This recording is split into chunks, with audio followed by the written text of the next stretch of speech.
Hello dear student, स्वागत है आपका आपके अपने YouTube channel Arun bio classes में। हम जो अध्ययन कर रहे थे वो लेसन था ह्यूमन ब्लड सर्कुलेटरी सिस्टम, मानव रक्त परिसंचरण तंत्र, जिसके अंतर्गत अपन ने composition of blood group, RH factor, blood clot कैसे होता है, structure of heart, work of heart यानी हार्ट हृदय कार्य कैसे करता है, इन सभी के बारे में अपन ने अध्ययन कर लिया था।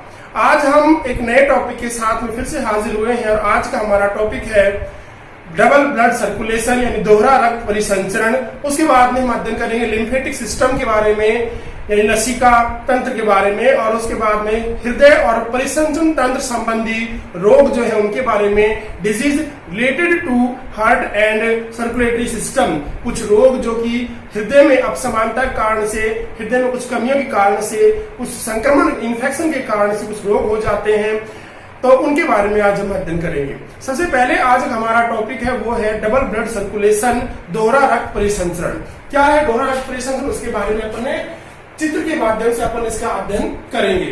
तो दोहरा रक्त परिसंचरण के बारे में आपको बताया, मैमल्स स्तनधारी जो प्राणी होते हैं, स्तनधारी है, उसके बाद पहले एवीज है। एवीज में मैमल्स में इन सभी के अंदर दोहरा रक्त परिसंचरण डबल ब्लड सर्कुलेशन पाया जाता है। डबल ब्लड सर्कुलेशन का अर्थ मतलब क्या है कि रक्त को अपना पूरा एक चक्र पूरा करने में, रक्त को परिसंचरण चक्र पूरा करने में 2 बार हृदय में से गुजरना पड़ता है। इसे कहते हैं दोहरा रक्त परिसंचरण। अर्थात रक्त को एक चक्र पूरा करने के लिए जहां से वह पहले चले, जैसे शरीर से चले और वापस शरीर में ही आए, इस चक्र को पूरा करने के लिए 2 बार रक्त में से गुजरना पड़ता है। 2 बार हृदय में से गुजरता है रक्त। किस प्रकार से, ध्यान दीजिएगा। डबल ब्लड सर्कुलेशन, सबसे पहले अपन 2 पथों की बात करें तो इसमें 2 पथ होते हैं। एक होता है फुफ्फुसीय परिपथ यानी फुफ्फुस चाप जिसको लिखा गया है, और एक दैहिक परिपथ या दैहिक चाप जिसको लिखा गया है। इसके बारे में तो सबसे पहले अशुद्ध रुधिर शरीर के विभिन्न भागों में से, अशुद्ध रुधिर को लेकर के, देखिए हम शरीर से चले हैं, स्टार्ट हमने शरीर से किया है, तो शरीर यहाँ पर है, दैहिक उत्तक है, ये वाला शरीर का है, ये फुफ्फुस फेफड़े हैं, यहाँ पर लिखा हुआ है फेफड़े, और यहाँ पर दैहिक उत्तक है, और ये हमारा हृदय है। यहाँ पर हार्ट है, जो हार्ट का भी 2 भाग है, यहाँ पर लेफ्ट पार्ट ऑफ हार्ट है, हृदय का बायां भाग है, और इधर हृदय का दायां भाग है। तो यहाँ पर अब अपन बात करते सबसे पहले हृदय में शरीर से अशुद्ध रुधिर को इकट्ठा करके लाया जाता है। अशुद्ध रुधिर यानी कि CO2 जनित रुधिर या ऑक्सीजनित रुधिर। इस रुधिर का उपयोग कोशिकाएं कर चुकी हैं। इन कोशिकाओं ने ऑक्सीजन लेकर के CO2 रक्त में डाल दिया है। इस अशुद्ध रुधिर को अग्र और पश्च महाशिराएं, शरीर के अंदर विभिन्न महाशिराएं रक्त को इकट्ठा करती हैं, और रक्त को इकट्ठा करने के बाद में अग्र और पश्च महाशिराएं, जो बड़ी महाशिराएं हैं, उन महाशिराओं में डाल देती हैं।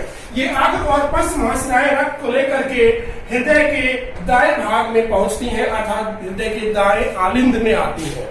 हृदय के दाएं आलिंद में अशुद्ध रुधिर को भर दिया जाता है। यहाँ से दाएं आलिंद में रक्त जाता है, दाएं आलिंद से रक्त दाएं निलय में आता है। अपन यहाँ पर अगर अध्ययन करते एक बार देखिएगा, दाएं आलिंद के अंदर रक्त, दाएं आलिंद है, दाएं आलिंद में अशुद्ध रक्त आता है, दाएं आलिंद से रक्त आता है दाएं निलय में, अशुद्ध रक्त दाएं निलय में आता है त्रिवलन कपाट के खुलने पर। इसके बाद में दाएं निलय से रक्त जो है यहाँ से चला है, शरीर से आया, शरीर से इस प्रकार से आया और हृदय के अंदर आया, हृदय में भी दाएं भाग के अंदर यानी आलिंद में और निलय में। इसके बाद में यह निलय से शुद्ध होने के लिए कहाँ चला जाता है, फेफड़ों में चला जाता है।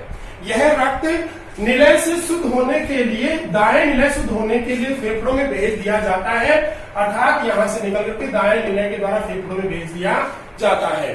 फेफड़ों में यह रक्त शुद्ध होने के बाद में देखिए यहाँ से ये रक्त यहाँ पर आया, ध्यान दीजिएगा एक बार, दैहिक यानी शरीर से रक्त, पूरा शरीर से रक्त इकट्ठा करके अग्र और पश्च महाशिराएं हृदय में लाती है। हृदय से यह दाएं निलय यानी ऊपर वाला अपन दायां आलिंद मानते हैं, नीचे वाला दाएं निलय मानते हैं, तो दाएं निलय से यह रक्त वापस कहाँ जा रहा है, अब फेफड़ों में जा रहा है। अशुद्ध रक्त है इसलिए हमने इसको नीले कलर से दिखाया है और शुद्ध भाग को हमने लाल रंग से दिखाया है। तो यहाँ पर इस अशुद्ध रक्त को लेकर के दाएं निलय के द्वारा दाएं निलय से रक्त निकल करके अशुद्ध रक्त फेफड़ों में जाता है शुद्ध होने के लिए। फेफड़ों के अंदर यह रक्त शुद्ध हो जाता है, अर्थात इसकी CO2 फेफड़े ले लेते हैं और फेफड़ों के द्वारा बाहर छोड़ दी जाती है। ऑक्सीजन इस रक्त में मिला दी जाती है, अर्थात यह शुद्ध रक्त हो जाता है। ऑक्सीजन युक्त रक्त अब फुफ्फुसीय शिरा के द्वारा, फुफ्फुस देखिए यहाँ पर फुफ्फुस धमनियां है, हृदय से निकलने वाली जितनी भी नलिकाएं हैं वो धमनियां कहलाती है। तो फुफ्फुस धमनी के द्वारा यह रक्त फेफड़ों में जाता है, फुफ्फुस धमनियों के द्वारा, और अब फुफ्फुसीय शिराओं के द्वारा शिरा होते हुए भी शुद्ध रक्त को लेकर के आती है हृदय में। ये एक अपोजिट कार्य करती है शिराएं। वैसे शिराओं में अशुद्ध रक्त बहता है, लेकिन फुफ्फुसीय शिरा ऐसी शिरा है जिसमें शुद्ध रक्त बहता है। ऐसे ही फुफ्फुसीय धमनी ऐसी धमनी है जिसमें अशुद्ध रक्त बहता है। फुफ्फुसीय शिराओं के द्वारा यह रक्त दाएं बाएं निलय में लाया जाता है, यानी कि लेफ्ट पार्ट ऑफ हार्ट, हृदय के बाएं भाग के अंदर रक्त को लेकर के फुफ्फुसीय शिराएं आती हैं। फुफ्फुसीय शिराएं इस रक्त को हृदय में लाती हैं और हृदय के भी दाएं निलय भाग में, सॉरी बाएं आलिंद में आएगा, बाएं आलिंद से बाएं निलय में आएगा, अर्थात बाएं आलिंद में यहाँ पर आया, नीचे वाला बाएं निलय मान लेते हैं अपन। अब बाएं निलय से रक्त निकलता है महाधमनी के द्वारा। ये महाधमनी है, ये महाधमनी पूरे शरीर में रक्त को लेकर के जाती है। तो महाधमनी के द्वारा रक्त जो है पूरे शरीर में पहुंचा दिया जाता है, और वही शरीर के अंदर दैहिक ऊतक में अंदर यह इस रक्त को कोशिकाएं, ऊतक आदि उपयोग कर लेते हैं, इसके पोषक पदार्थों को उपयोग कर लेते हैं, इसकी O2 ऑक्सीजन का उपयोग कर लेते हैं, और वापस वही रक्त फिर से CO2 जनित हो जाता है, यानी कि CO2 अशुद्ध हो जाता है, और यहाँ पर शरीर के अंदर से फिर से रक्त पहुंच जाता है हृदय में। तो ध्यान दीजिएगा, यहाँ से शरीर से चले अपन, शरीर से रक्त जो है वो हृदय में आया, हृदय के दाएं भाग में आया, दाएं आलिंद निलय में आया, और फिर यहीं से यही रक्त फिर फेफड़ों में गया, यही रक्त फेफड़े के शुद्ध हुआ फेफड़ों में और हृदय में वापस पुनः आ गया। यहीं से हृदय में से गया वापस फिर से हृदय में आ गया, अर्थात हृदय में यही रक्त 2 बार आ गया। एक चक्र को शरीर के अंदर पूरे शरीर में रक्त को आने के लिए, एक चक्र को पूरा करने के लिए रक्त को 2 बार हृदय में से गुजरना पड़ रहा है। इसे ही दोहरा रक्त परिसंचरण या डबल ब्लड सर्कुलेशन कहते हैं। तो यहां से चला अपन ने, उसके यहां से रक्त चलता है शरीर में से इकट्ठा होकर के शिराओं के द्वारा आलिंद में दाएं भाग में आता है, हार्ट के दाएं भाग से फिर निलय के द्वारा, दाएं निलय के द्वारा फेफड़ों में शुद्ध होने के लिए फेफड़ों से यही रक्त शुद्ध होकर के वापस आलिंदों में, बाएं आलिंद के अंदर निलय में बाएं भाग से वापस फिर शरीर के अंदर भेज दिया जाता है महाधमनी के द्वारा। इस प्रकार से रक्त जो है एक परिसंचरण चक्र पूरा करने के लिए हार्ट में से 2 बार गुजरता है, इसलिए इसे डबल ब्लड सर्कुलेशन कहते हैं। इसके अंदर 2 परिपथ होते हैं, एक को कहते हैं फुफ्फुसीय परिपथ। किस प्रकार से होगा? हृदय से फेफड़ों के बीच, यानी कि हृदय के दाएं भाग से फेफड़ों के मध्य में होने वाले परिपथ को फुफ्फुसीय परिपथ कहा जाता है। फुफ्फुसीय धमनियां जो दाएं निलय से, फुफ्फुसीय धमनियां जो निकलती दाएं निलय से रक्त को लेकर के फेफड़ों में जाती है, अशुद्ध रुधिर दाएं निलय से अशुद्ध रुधिर फेफड़ों में ले जाते था। फुफ्फुसीय शिराएं यहाँ से, यानी कि ये पूरा चाप जो फुफ्फुसीय चाप कहलाता है, यहाँ से दाएं निलय से रक्त निकल के फुफ्फुसीय धमनियों के द्वारा फेफड़ों में जाता है, और फुफ्फुसीय शिराएं इसे वापस हृदय में लाती है, अर्थात हृदय और फेफड़े के बीच का जो परिपथ है वो फुफ्फुसीय पथ कहलाता है, यानी कि प्लुमिनरी सर्किट कहलाता है, फुफ्फुसीय पथ कहलाता है, फुफ्फुसीय चाप कहलाता है। हृदय से फेफड़े के बीच की चाप फुफ्फुसीय चाप होती है। इसके बाद में दूसरी चाप होती है जिसे दैहिक चाप कहते हैं। ये फुफ्फुसीय धमनियां महाधमनी एवं उसकी शाखाओं, देखिए महाधमनी और उसकी शाखाओं, महाधमनी और हृदय में से महाधमनी और इसकी शाखाएं रक्त को लेकर के शरीर में जाती हैं। शरीर में यह रक्त अशुद्ध हो जाता है और अशुद्ध रक्त को वापस महास्रावों के द्वारा हृदय में भेज जाता है। यह होता है दैहिक चाप। तो ये होती है दैहिक चाप और ये होता है फुफ्फुसीय चाप। इस प्रकार से 2 परिपथ बनते हैं, एक फुफ्फुसीय परिपथ और एक दैहिक परिपथ, यानी कि सिस्टमैटिक सर्किट होता है और एक होता है प्लुमिनरी सर्किट। तो हृदय और दैहिक ऊतकों के बीच के चाप को या मार्ग को या पथ को दैहिक चाप कहते हैं, जबकि हृदय और फेफड़े के बीच के पथ को फुफ्फुसीय चाप कहा जाता है। इस प्रकार से मानव के अंदर दोहरा रक्त परिसंचरण का एक चक्र पूरा होने में ब्लड 2 बार हृदय में से गुजरता है, इसे दोहरा रक्त परिसंचरण कहा जाता है। दोहरा रक्त परिसंचरण का क्या महत्व है? सबसे पहला या सबसे अच्छा महत्व ये है कि दोहरा रक्त परिसंचरण होने के कारण से ऑक्सीजन युक्त रक्त यानी कि O2 या ऑक्सीजनेटेड जो ब्लड है वो डीऑक्सीजनेटेड यानी विऑक्सीजनित यानी अशुद्ध रुधिर के साथ में ऑक्सीजन रहित रक्त के अंदर आपस में नहीं मिल पाता है।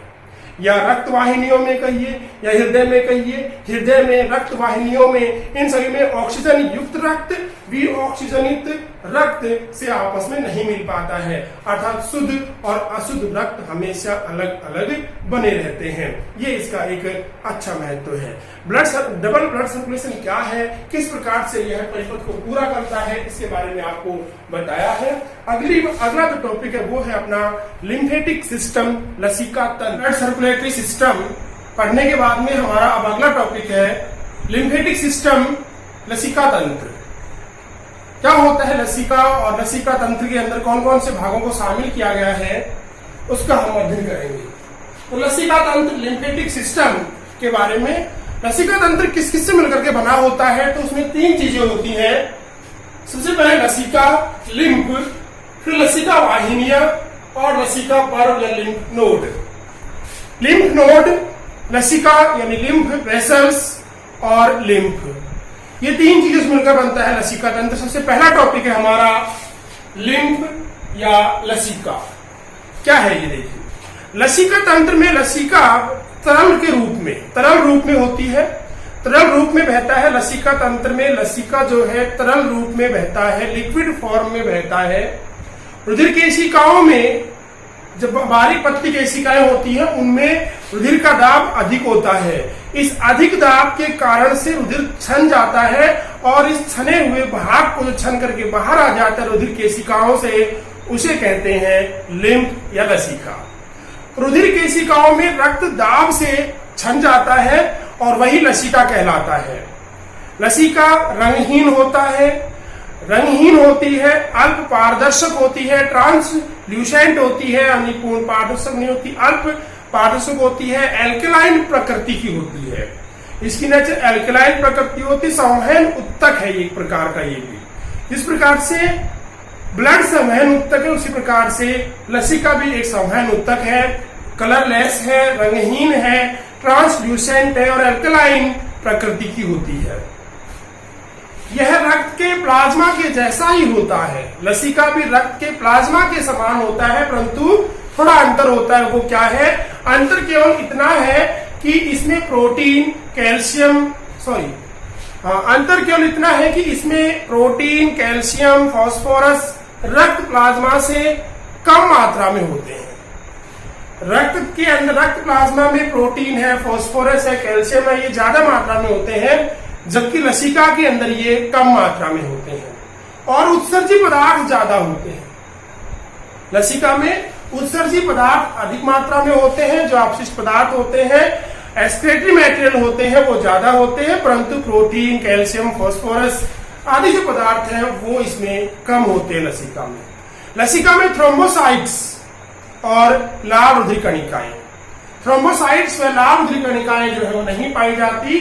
थ्रोम्बोसाइट्स नहीं होती, लाल रुधिर कणिकाएं इसके अंदर नहीं पाई जाती हैं, लाल रेड ब्लड कार्पस नहीं होती है, इसी कारण से यह कलरलेस होती है, रंगहीन होती है। इसमें लसिका कोशिकाओं या लसिकाणु पाए जाते हैं, लिम्फोसाइट्स पाए जाते हैं। इसके अंदर लसिका कोशिकाएं या लिम्फोसाइट जिन्हें कहते हैं, लिम्फोसाइट जो होते हैं वो शरीर की मारक कोशिकाएं, भक्षी प्रकार की कोशिकाएं होती हैं जो हमें रोगों से लड़ने की क्षमता प्रदान करती हैं। लसिकाणु या लिम्फोसाइट्स एक प्रकार की WBC ही होती हैं, जिसको हमने WBC के अंतर्गत पढ़ा था। WBC के अंतर्गत 2 प्रकार की WBC थी, एक था एक ग्रेनुलोसाइट और एक था ग्रेनुलोसाइट अर्थात एक कणिका रहित और एक कणिका युक्त, यानी कणिका में था और एक कणिका रहित था। तो कणिका में जो था उसमें तो 3 प्रकार के थे, न्यूट्रोफिल, बेसोफिल, इयोसिनोफिल, जबकि कणिका रहित जो थे वो 2 प्रकार के थे। एक केंद्रकाणु मोनोसाइट्स और दूसरा लसीकाणु। तो ये लसीकाणु जो होते हैं WBC होते हैं, जो कि भक्षी प्रकार की कोशिकाएं होती हैं, शरीर को रोगों से लड़ने की क्षमता प्रदान करती हैं। ये लसिका के अंदर मौजूद होती है। अगला है उसके बाद में लसिका तंत्र के अंदर जो लसिका तंत्र को बनाता है वो है लसिका वाहिनियां। जिन नलिकाओं से लसिका बहती है वो वाहिनियां लसिका वाहिनी या लिम्फ वेसल्स कहलाती हैं। लसिका भी रक्त के समान शरीर में बहता है, रक्त के समान ही बहता है। शरीर के विभिन्न ऊतक लसिका में डूबे रहते हैं। विभिन्न ऊतक होते हैं लसिका के अंदर डूबे रहते हैं। उन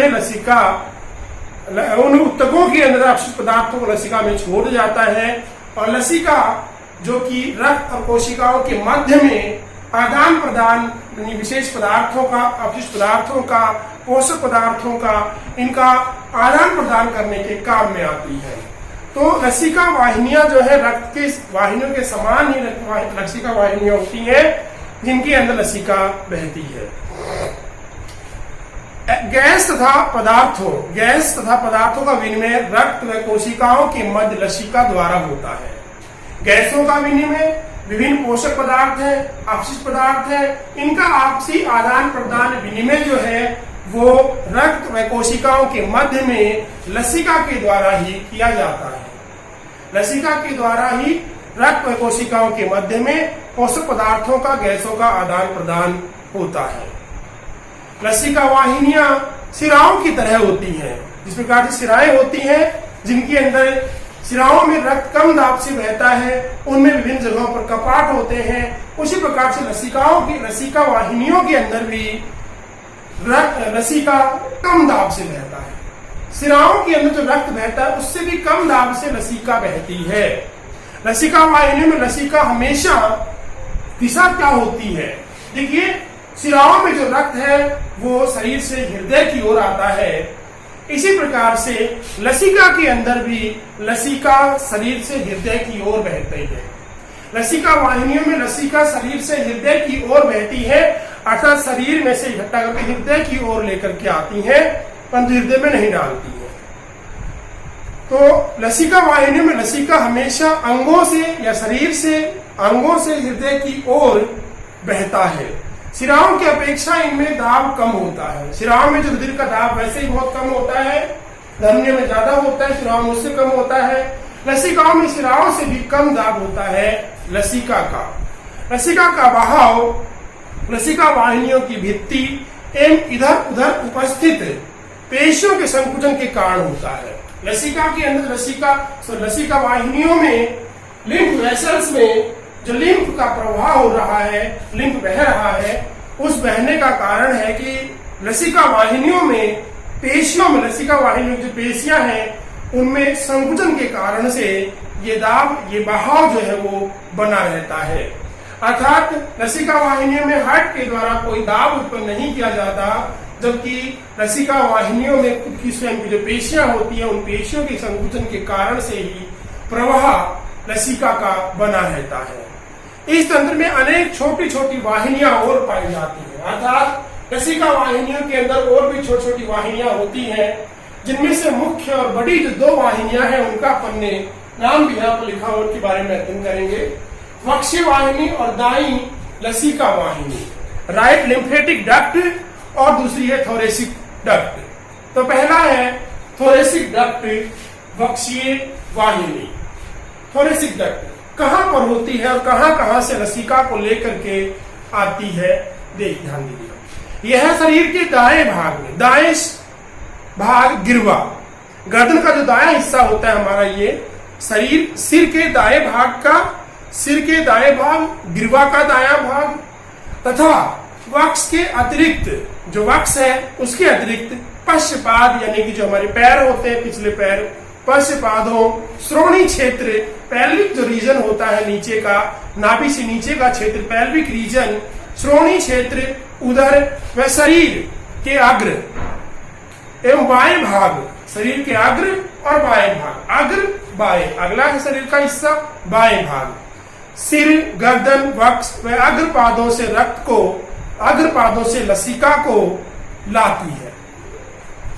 तो जो थोरेसिक डक्ट है, वक्षीय वाहिनी है, वो कहां कहां से लसिका को लेकर के आती है। और फिर से ध्यान दीजिएगा, सिर के दाएं भाग गिरवा, वक्ष की अतिरिक्त, वक्ष पूरे वक्ष में से इसके अतिरिक्त पश्चपाद फोर लिम्स या हिंड लिम्स, जो अपने पैर होते हैं मानव के, पश्चपाद, श्रोणी क्षेत्र, पेल्विक रीजन, नाभि से नीचे का क्षेत्र, उदर व शरीर के अग्र एवं बाएं भाग, सिर, गर्दन, वक्ष तथा अग्रपादों से लसिका को लेकर के आती है वक्षीय वाहिनी।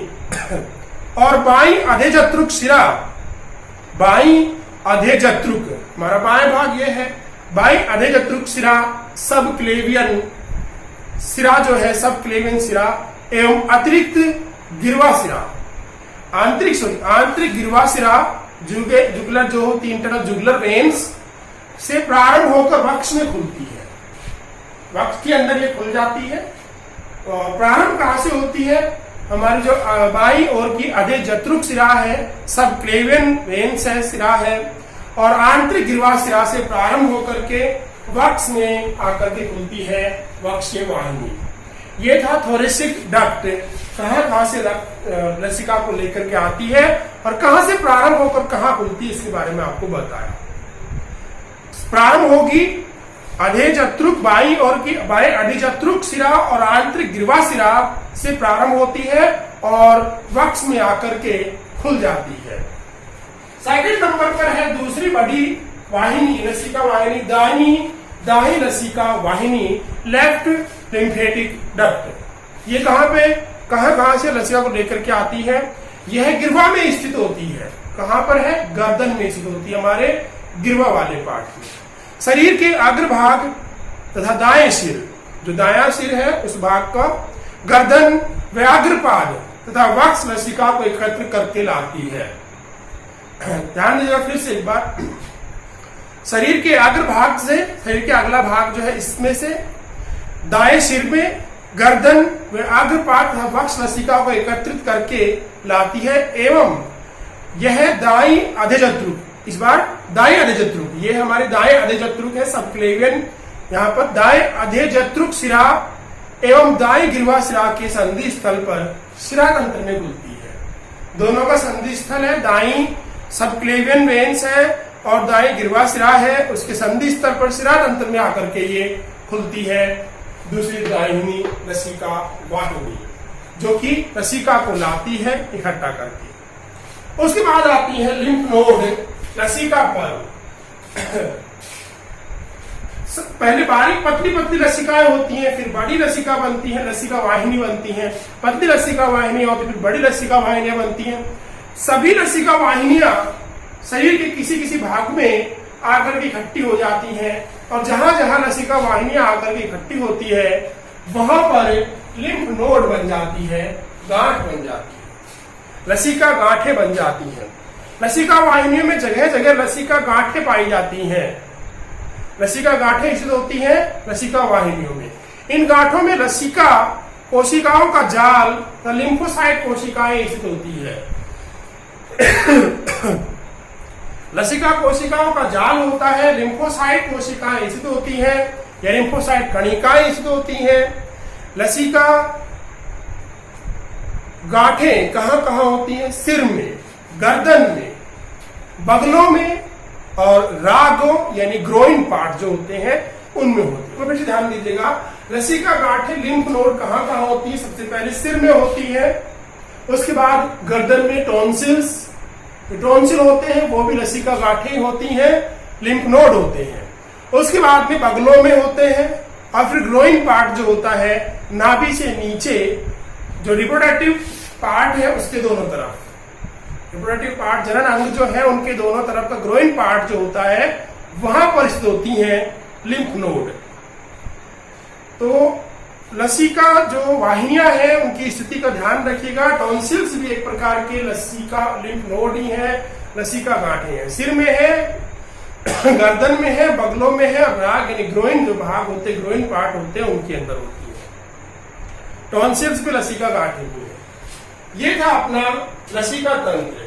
लसिका तंत्र 3 चीजों से मिलकर के बना है, लसिका, लसिका वाहिनियां, लसिका पर्व। लसिका वाहिनियों में 2 मुख्य बड़ी वाहिनियों की बात की गई है, वक्षीय वाहिनी और दाही लसिका वाहिनी। इसके बाद में लिम्फ नोड या लसिका गांठ है। इसके बाद आता है कि लसिका तंत्र का क्या कार्य है, लसिका क्या करती है। सबसे पहले आपको बताया था अभी कि लसिका का एक मुख्य कार्य होता है कि लसिका रक्त और कोशिकाओं के मध्य में पोषक पदार्थों का आदान प्रदान करने का कार्य करती है। इसके अलावा और भी कार्य है कि लसिका के अंदर मिलने वाले जो लसिकाणु है, लिम्फोसाइट है, वो रोगाणुओं को नष्ट करते हैं और हमें रोगों से बचाने का कार्य करते हैं। इसके अलावा लसिका रक्त व उत्तकों के मध्यस्थ का कार्य करता है। ये आपको भी बताया था, मीडिएटर का कार्य कर रहा है रक्त और उत्तक के मध्य में। रक्त सीधे उत्तकों को अपना पोषक पदार्थ नहीं देता, लसिका को लसिका से उत्तकों में।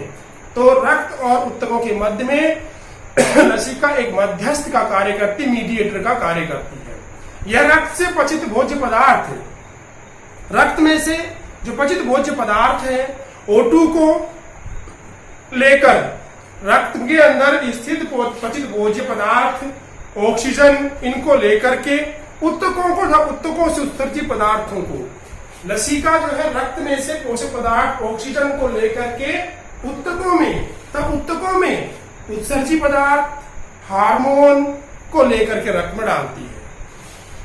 ध्यान दीजिएगा, लसिका रक्त और कोशिकाओं या उत्तकों के मध्य में मीडिएटर का कार्य करती है।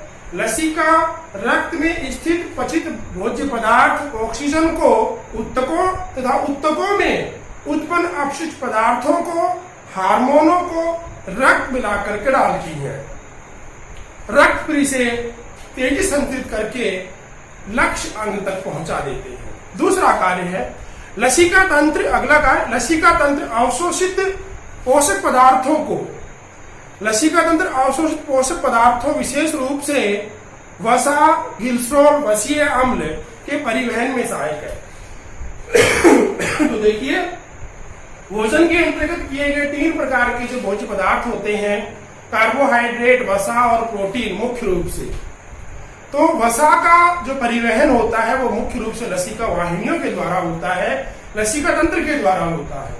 वसा में भी वसीय अम्ल और ग्लिसरॉल जो पचने के बाद में सरल प्रकार के पदार्थ अणु बन जाते हैं, वसा टूट जाती है वसीय अम्ल और ग्लिसरॉल में। तो वसीय अम्ल और ग्लिसरॉल का परिवहन करने का कार्य लसिका तंत्र का होता है। तो मुख्य रूप से वसा का परिवहन लसिका के द्वारा किया जाता है।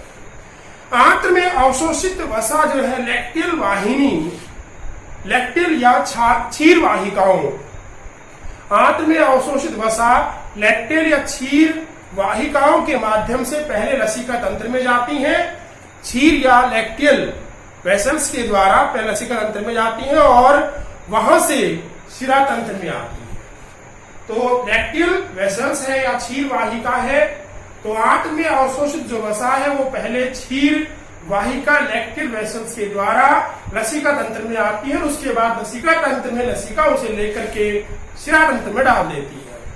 और एक कार्य आपको बता दें, लसिका के अंदर लसिकाणु पाए जाते हैं, अर्थात लसिका कोशिकाएं पाई जाती है, लिम्फोसाइट्स पाए जाते हैं। ये लिम्फोसाइट्स मारक या भक्षी प्रकार के होते हैं जो हमें बाहर से आए हुए रोगाणुओं से बचाते हैं, रोगों से लड़ने की क्षमता प्रदान करते हैं। ये था अपना लसिका के बारे में या लिम्फेटिक सिस्टम के बारे में। लसिका तंत्र क्या है, किससे मिलकर के बना है और उसका क्या कार्य, इसके बारे में पढ़ा। लसिका तंत्र 3 चीजों मिलकर के बना होता है। इसमें पहला लसिका लिम्फ, लसिका वाहिनी, लिम्फ वेसल्स।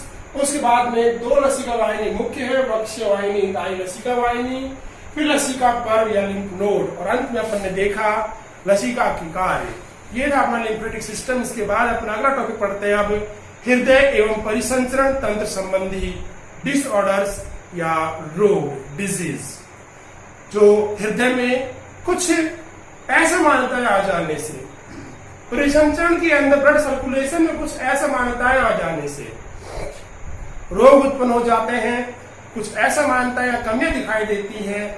वो असमानताएं और रोग कौन कौन से हैं उनके बारे में। तो प्यारे विद्यार्थियों, अपना अगला टॉपिक है हृदय एवं परिसंचरण तंत्र संबंधी रोग। हृदय एवं परिसंचरण तंत्र संबंधी रोग, disease related to heart and circulatory system. यानी हृदय और सर्कुलेटरी सिस्टम से संबंधित क्या क्या रोग हैं, हम कुछ मुख्य रोगों के बारे में ही यहाँ पर अध्ययन करेंगे। सबसे पहला है उच्च रक्तदाब, हाई ब्लड प्रेशर, जिसको HBP हाई ब्लड प्रेशर या BP भी बोलते हैं, उसके बारे में। क्या है हाई ब्लड प्रेशर? देखिए, सामान्य अवस्था में एक स्वस्थ मनुष्य में क्रमशः संकुचन और अनुशीतलन, प्रकुंचन और अनुशीतलन यानी कि सिस्टोल और डायस्टोल की क्रिया के समय धमनी में दाब उत्पन्न होता है। प्रकुंचन यानी सिस्टोल के समय और अनुशीतलन यानी डायस्टोल के समय। इन दोनों ही अवस्थाओं के अंदर धमनी में कुछ दाब रहता है। उस दाब का सामान्य अवस्था में जो मान है वो है 120 mmHg प्रकुंचन दाब यानी सिस्टोलिक प्रेशर, और जो अनुशीतलन दाब है, डायस्टोलिक प्रेशर है, वो है 80 mmHg के बराबर होता है। अर्थात प्रकुंचन और अनुशीतलन दाब 120 से 120 mmHg तथा 80 mmHg होता है। यानी हाई जो है वो 120 और कम 80 mmHg होता है। लेकिन जब धमनी रुधिर का दाब, जब धमनी जो रुधिर है, जब धमनी में रुधिर का दाब यानी कि प्रकुंचन दाब अधिक हो जाए, अर्थात 140 mmHg अथवा उच्च अवस्था में, तो अनुशीतलन दाब भी 80 mmHg से लगातार अधिक बना रहता है, तो इसे हाई ब्लड प्रेशर कहा जाता है। उच्च रक्तदाब या BP कहते हैं। तो सामान्य अवस्था के अंदर जो रक्त का दाब है धमनियों के अंदर, वो होता है प्रकुंचन दाब, यानी संकुचन के समय जब संकुचित होती है धमनियां, हार्ट संकुचित होता है, हृदय संकुचित होता है, उस समय जो दाब है वो है 180 mmHg, अर्थात पारे के दाब पर 120 mmHg। अनुशीतलन दाब यानी डायस्टोलिक जो प्रेशर होता है वो होता है 80 mmHg। पारे के दाब पर 80 mmHg ये होता है प्रकुंचन और अनुशीतलन दाब। लेकिन यदि अपसमानता के कारण से, धमनियों के सिकुड़ने के कारण से, धमनियों में वसा, कोलेस्ट्रॉल आदि के जमने के कारण से धमनियों में यह दाब बढ़ जाता है, और जब यह दाब लगभग 140 mmHg या फिर इससे भी अधिक, प्रकुंचन दाब 140 mmHg या इससे अधिक, और अनुशीतलन दाब डायस्टोलिक प्रेशर है वो 80 mmHg से लगातार यदि अधिक बना रहता है, तो इसे हाई ब्लड प्रेशर कहा जाता है। अगर हाई ब्लड प्रेशर की शिकायत लगातार बनी रहती है तो इसे हाइपरटेंशन भी कहा जाता है। हाइपरटेंशन, जिससे डिप्रेशन की शिकायत भी हो जाती है, अर्थात लोग अवसाद में चले जाते हैं, डिप्रेस्ड हो जाते हैं। तो हाई ब्लड प्रेशर या हाइपरटेंशन क्या है? यदि संकुचन और अनुशीतलन दाब एक क्रम से 140 तथा अनुशीतलन दाब 80 mmHg से ऊपर लगातार बढ़ा रहता है, तो इसे हाई ब्लड प्रेशर कहा जाता है। इस उच्च रक्तदाब के कारण से जब रक्तचाप ज्यादा हो जाता है, तो इसी कारण से हमारे शरीर के अन्य अंग जैसे कि वृक्क, किडनी, मस्तिष्क, ब्रेन और हृदय आदि पर प्रतिकूल प्रभाव पड़ता है। एडवर्स इफेक्ट होता है। किडनी को अधिक कार्य करना पड़ता है, मस्तिष्क के अंदर ज्यादा ब्लड जाता है, ज्यादा ओजन जाती है, तो वो हमें हाइपर बना देती है। हार्ट को ज्यादा कार्य करना पड़ता है, इससे हमारे शरीर पर प्रतिकूल प्रभाव पड़ते हैं उच्च रक्तदाब के कारण से। उच्च रक्तदाब का जो मान है उसका ध्यान रखिएगा। 140 mmHg जो है वो हाई ब्लड प्रेशर के अंदर इससे भी अधिक हो सकता है। सामान्य दाब 120 mHg प्रकुंचन और सामान्य अनुसरण दाब डायस्टोलिक प्रेशर जो है वो है 80 mmHg।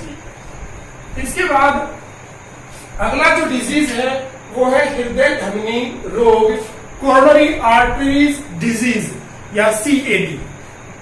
हृदय धमनी रोग, कोरोनरी आर्टरीज डिजीज या CAD। इसे सामान्य भाषा में एथेरोस्क्लेरोसिस या एथेरोकाठिन्य भी कहते हैं। एथेरोस्क्लेरोसिस या एथेरोकाठिन्य भी कहते हैं। इसमें क्या हो जाता है कि इसमें हृदय पेशी को रक्त पहुंचाने वाली वाहिनियां प्रभावित होती हैं।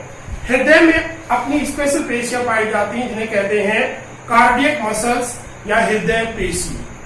हृदय पेशी को भी रक्त पहुंचाने के लिए वाहिनियां होती हैं जो हृदय पेशियों को रक्त पहुंचाती हैं। तो हृदय की पेशियों में जो रक्त वाहिनियां जा रही हैं वो प्रभावित होती हैं।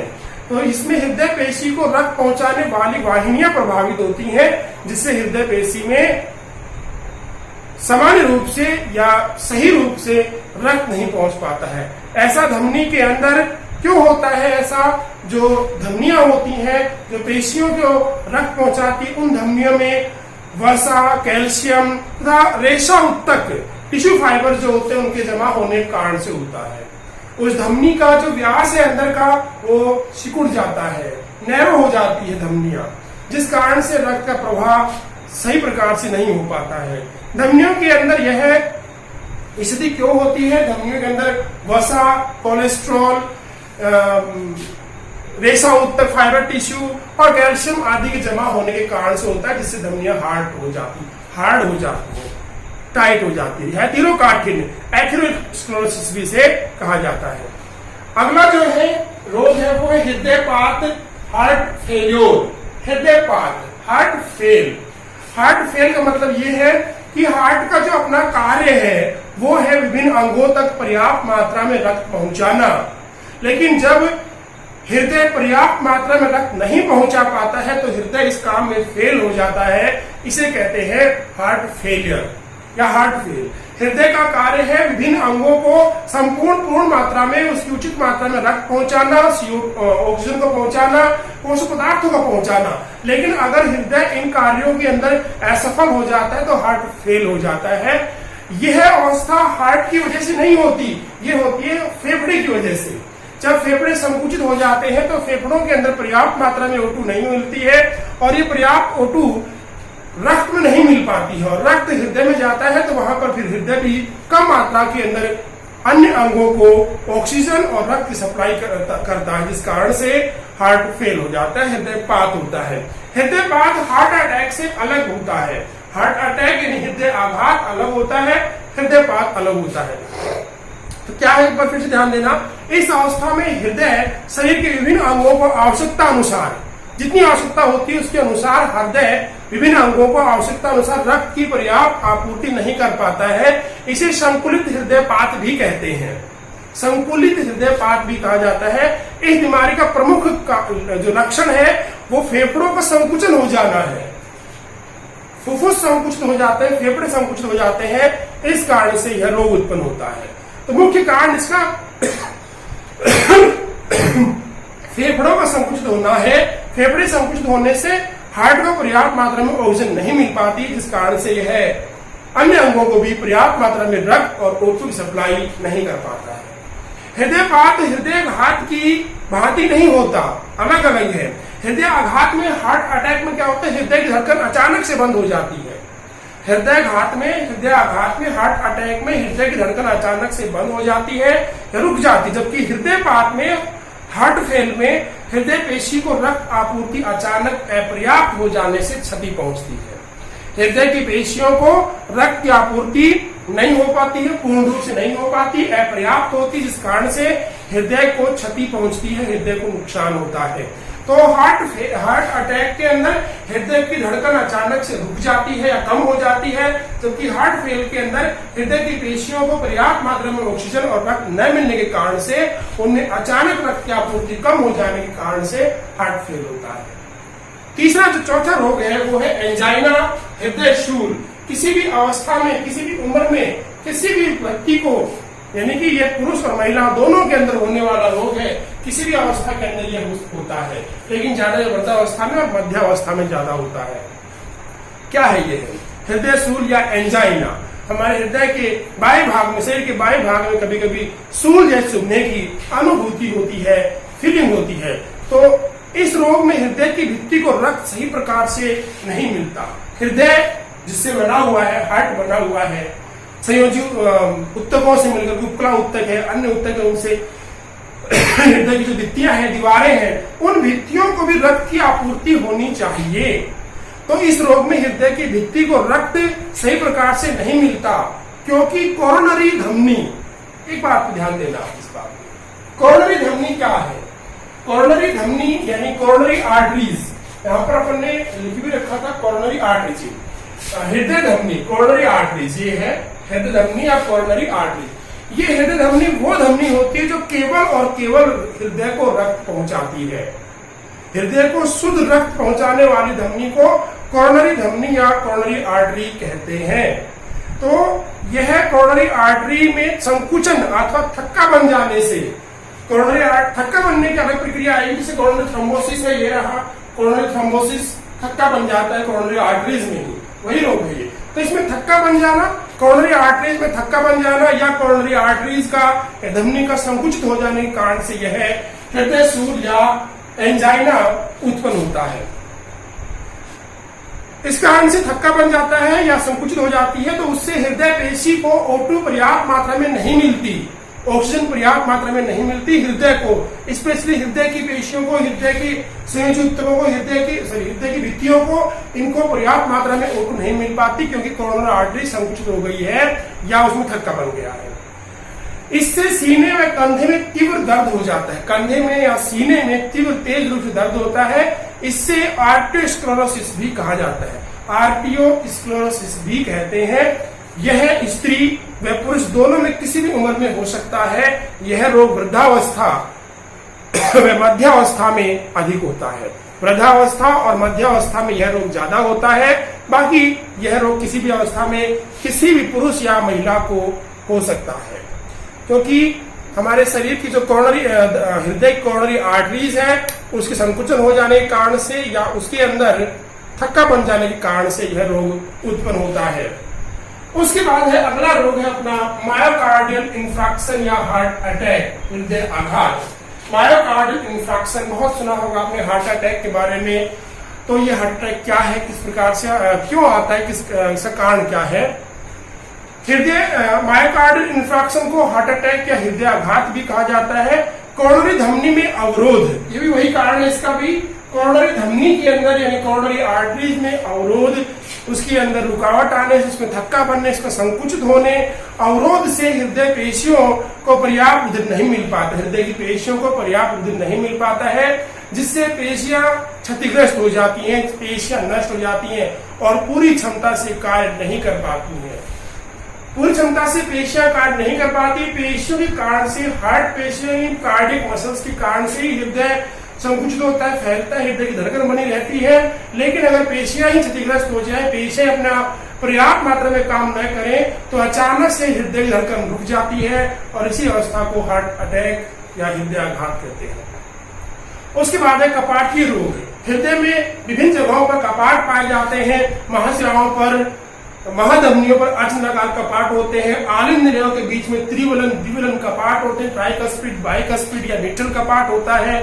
ये कपाटों के अंदर अगर कोई असमानता आती, कपाट ठीक रूप से कार्य नहीं कर पाते हैं, तो इसे कपाटीय रोग कहते हैं, जिसके कारण से रक्त विपरीत दिशा के अंदर चला जाता है। विपरीत दिशा में यानी ऑपोजिट विपरीत दिशा के अंदर चला जाता है, संकुचित होती है धमनियां या सिराएं, आलिंद निलय संकुचित होते हैं, तो विपरीत दिशा के अंदर रक्त का प्रवाह शुरू हो जाता है, इसे कपाटीय रोग कहते हैं। इसमें होता क्या है कि इसमें शुद्ध और अशुद्ध जो गंदा रक्त है वो आपस में मिक्स हो सकता है, शुद्ध अशुद्ध रक्त आपस में मिक्स होने की संभावना बन जाती है इसके अंदर। इसे कहते हैं कपाटीय या वाल्वुलर डिजीज। वाल्वुलर डिजीज होती है कपाटीय रोग। अब उससे अगला है 7वें नंबर पर coronary thrombosis. Coronary thrombosis coronary धमनी या कोरोनरी आर्टरीज हृदय को स्पेशल रक्त पहुंचाने वाली धमनी कोरोनरी आर्टरीज कहलाती, कोरोनरी धमनी कहलाती है। अगर इस कोरोनरी धमनी के अंदर थक्का बन जाता है तो इसे कोरोनरी थ्रोम्बोसिस कहते हैं, जिस कारण से हृदय की पेशियों को, हृदय की भित्तियों को पर्याप्त मात्रा में रक्त नहीं मिल पाता है और इसी कारण से हृदय स्थूल भी उत्पन्न होता है, एंजाइना भी उत्पन्न होता है। अगला है हार्ट ब्लॉक या हृदय अवरोध। हार्ट ब्लॉक या हृदय अवरोध, इस रोग में क्या होता है, देखिए एवी नोड,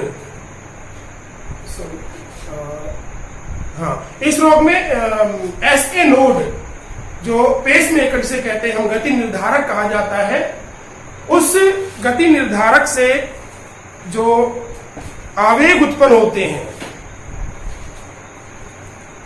वो आवेग चल करके, एक मिनट, देखिए एसए नोड में, एसए नोड जो है, SA node sino auricular node है, एसए नोड, इस नोड में आवेग उत्पन्न होते हैं और ये आवेग हिंस के बंडल को दिए जाते हैं। हिंस के बंडल से एक समूह निकलता है, जाल निकलता है, तंतुओं का जाल निकलता है, जाल होता है तंतुओं का, इन तंतुओं के जाल को पुरकिंजे के तंतु कहते हैं। ये पुरकिंजे के तंतु या हिंस के बंडल पुरकिंजे के तंतु मिलकर के निलयों को आवेग सप्लाई करते हैं। लेकिन अगर हृदय अवरोध में, हार्ट ब्लॉक के अंदर क्या होता है कि इस रोग में हिंस के बंडल ठीक से कार्य नहीं करते हैं, हिंस के बंडल ठीक से कार्य नहीं करते, इस कारण से एसए